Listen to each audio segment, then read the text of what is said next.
আসসালামু আলাইকুম সবাইকে, আশা করি সবাই ভালো আছেন। তো আমি আজকে আপনাদের সাথে দারুণ একটা রেসিপি শেয়ার করব শরবতের। এই গরমের মধ্যে এরকম একটা ঠান্ডা ঠান্ডা এক গ্লাস শরবত হলে তো কথাই হয় না।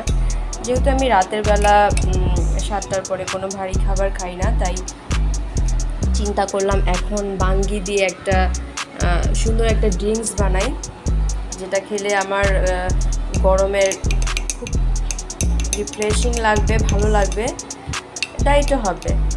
মাত্র 4টি উপকরণ দিয়ে আপনারা এই ড্রিঙ্কসটা বানাতে পারেন বাঙ্গির।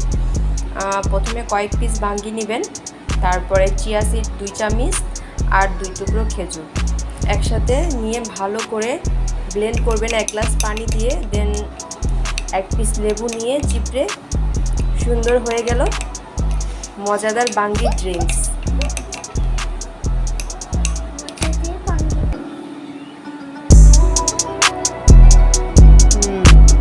অসাধারণ খেতে। যেহেতু আমি ডায়েট করি, সুগার খাই না, তাই আমি চিনির বদলে খেজুরটা দিয়েছি। খেজুরটা দেওয়ার কারণে শরবতটা খুব মিষ্টি লাগবে, মজা লাগবে, খেতে ভালো লাগবে। তো আপনারাও ট্রাই করে দেখতে পারেন।